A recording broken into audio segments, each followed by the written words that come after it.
咁啊，今日咧就嚟到咗咧，就係北京嘅天安門廣場呢一度嘅。咁後邊咧就係呢一個天安門城樓啦。因為咧需要預約關係咁，所以咧我就冇得入去拍攝嘅。咁啊，不過咧就響周邊啦，咁啊行一行嘅。咁啊，後邊呢一條街咧就係長安大街啦，亦都係咧呢一個為咗迎戰呢一個93閱兵儀式，咁所以咧重新就係鋪過嘅瀝青嚟㗎。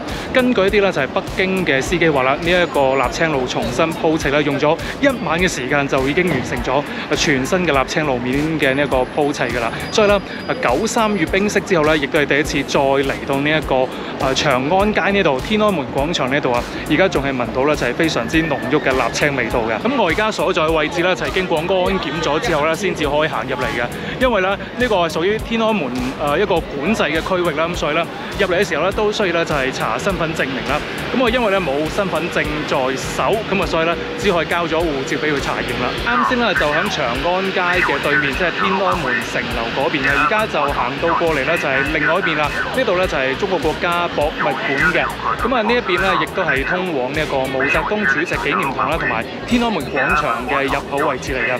同時亦都需要預約嘅，所以咧我只可以啦喺周邊啦拍攝一啲嘅情況，咁啊同大家分享一下啦。咁今日咧亦都係非常之難得啦，就係體驗一下啦，就係感受一下啦，就係93閱兵之後成個天安門廣場周邊嘅一啲嘅情況嘅。咁啊而家啦雖然啦仲未到國慶節黃金週，但係咧周邊咧亦都係非常之多遊客嘅。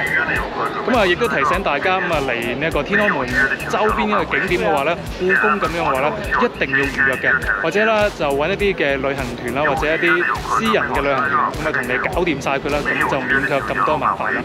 而家咧就揾咗一個咧就係較為靚少少嘅角度啦。嗱呢度咧可以睇到天安門城樓嘅，咁啊好多人啦都嚟呢度咧就係影呢一個天安門城樓啊。呢一個咧算係一個咧就係最靚嘅位置嚟㗎啦。喺呢個冇預約嘅情況之下咧，只可以啦咁樣嚟到拍攝呢個天安門廣場啦。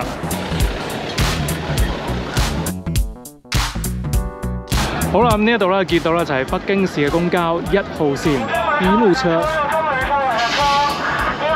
咁同時啦，呢一個咧就係嚟自珠海市生產嘅銀龍新能源巴士。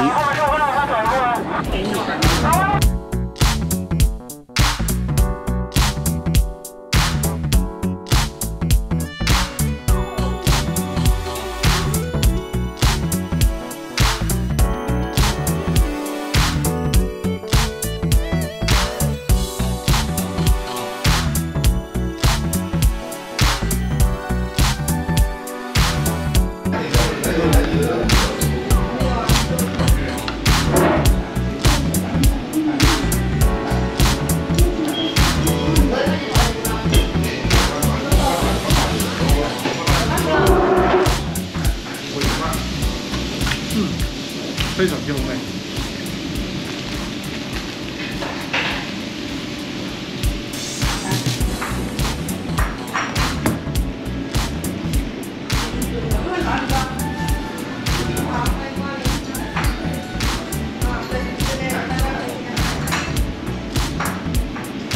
即係覺得啦，呢一個配方啦，咁覺得咧就係成碗嘅美食啦，好似呢個牛雜咁樣。